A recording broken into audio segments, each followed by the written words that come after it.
We had to talk about Team USA again. I know I sound like a broken record, but trust me when I say this time, no, seriously, there is a real problem with this team. And it's crazy because we all knew this was going to happen, but we didn't know it was going to be this obvious and this bad. So a couple of days ago, Team USA is going up against Germany, and once more, this game comes down to the wire. Germany was killing Team USA with transition, penetration, redirecting the defense, and just constantly getting quality looks. And actually, they were doing it so well all throughout the fourth quarter. Not only was the game relatively close, but they even had the lead periodically through that period. And once more, it took some adjustments, taking Embiid out of the lineup and inserting Anthony Davis in the last couple of minutes, as well as another heroic performance from LeBron just for Team USA to win. Because not only did LeBron have 11 points in the fourth quarter, but also made 2 huge buckets down the stretch as the United States walked away from this game with a victory of 92-88. This shouldn't happen. There shouldn't be not one but 2 games where the United States could have lost, especially in exhibition games. Yes, I said it correctly this time. Last video I was tired, please excuse me, but nevertheless, yes, I understand these are showcase games, and yes, I do understand that technically United States, we won every single last one of these games. And yes, I understand that you could very well argue because these are showcase games, these don't really matter. You can also argue that the rotations and lineups are still trying to work themselves out with the coaching staff, and opposing teams are trying their hardest against Team USA so they can showcase to the world how great they are, because they know that around the world, more people are going to watch Team USA than any other team in these games. And yes, those are all true, but I'm going to rebuttal with saying it doesn't really matter. Yes, these games may not matter. No one's probably ever going to remember any of the numbers that pertain to these games, but you could still look way better against these teams. You could very well argue, if you've been watching closely, that the bench unit, especially when they're playing collectively together, looks just as good, if not better, than the starting unit. And in particular, the players coming off the bench are still better than a lot of other teams' starting 5. So that doesn't matter. And even though, yes, there are certainly teams and players that are trying their hardest, but their hardest should not match up with the skill set and talent of the United States. But yet here we are, and that's actually what's happening. So far in these 5 showcase games, the United States only has a margin of victory of 10 points per game. Compare that to previous Olympic years, this is definitely on the lower end. And also be very mindful that the point of margin is inflated thanks to a blowout win against Serbia, because 3 out of the last 4 games have all been within 10 points. And again, 2 of them have come down to the wire. For people that are going to sit here and tell me, oh, well, LeBron is still playing great. He looks like the best player in the world. Curry's looking amazing. So is Anthony Davis. And we also don't have Kawhi Leonard. He left. And KD still hasn't played either. So Team USA isn't 100% healthy. And though all of that is correct, that is the problem, because that shouldn't be happening. No, this is not going to be a video trying to prop up LeBron and push that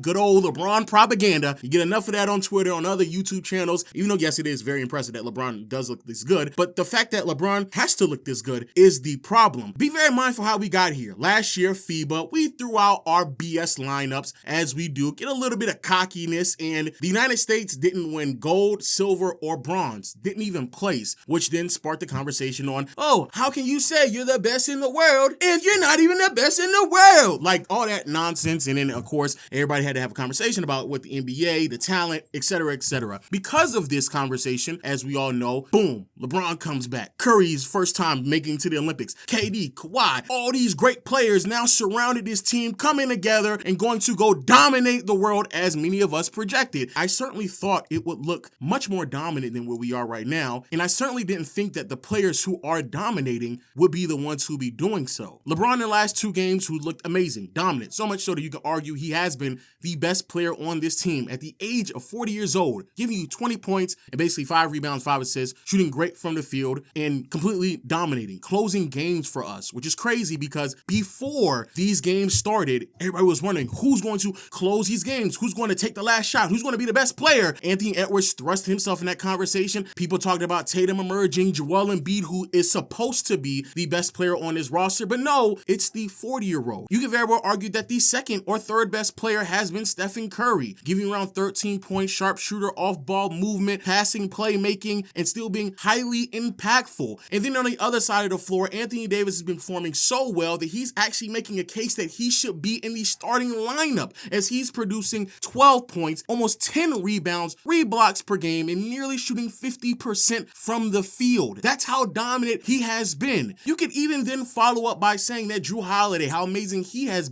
also been a breath of fresh air, especially because many people didn't even know if it would be justifiable for him to be on this team because of the amount of talent that would be lacking. But yet here we are, and you could easily argue that Drew has been one of the top 7 players on this roster, which speaks volumes. And for people out there who are concerned that KD and Kawhi, if they were healthy, they would be in these conversations as well, you have to stop and ask yourself, how is that even possible? That is a problem because all the players that I just listed off are all over the age of 30. LeBron, 40. Team USA having to rely this much on these older players is certainly concerning because the one thing that many of us feared in last year's FIBA run may actually be true. Not only is the rest of the world catching up to us, but possibly the USA isn't producing the same tier of talent that it once did. Because in 4 more years, when LeBron, Curry, KD, Kawhi, Drew Holiday, possibly Anthony Davis as well, when they're not available and able to play because they're probably going to be retired or so old that they're definitely not going to commit to the Olympics, the next players up are the ones who are going to have to lead this team 4 years down the line. And over the past 3 games, it has not looked that great at all for some of these younger players. Halliburton over the past 3 games is only averaging 2 points, 1 rebound, 2 assists, shooting 33% from the field and 40% from behind the arc. But more importantly, Steve Kerr has dimmed down his minutes so much so that he practically didn't even play against Germany. Then you have Devin Booker, who he's only averaging around 3 to 4 points, 1 assist, 1 rebounds over the last 3 games, and shooting splits of 28% from the field and 33% from behind the arc. What about Jason Tatum, the best player on the team that just won a championship and effectively using the argument that many people were relying on last year about how the NBA champions can say that they are the best team in the world? You could very well argue that Tatum is supposed to be the best player on the best team in the world, and yet in these last 3 games, Tatum is only averaging around 6 points, 4 rebounds, not even an assist, and shooting splits of 37% from the field and 0% from behind the arc. Yes, Tatum hasn't made a 3-pointer in the last 3 games. Matter of fact, Tatum hasn't made a 3-pointer in any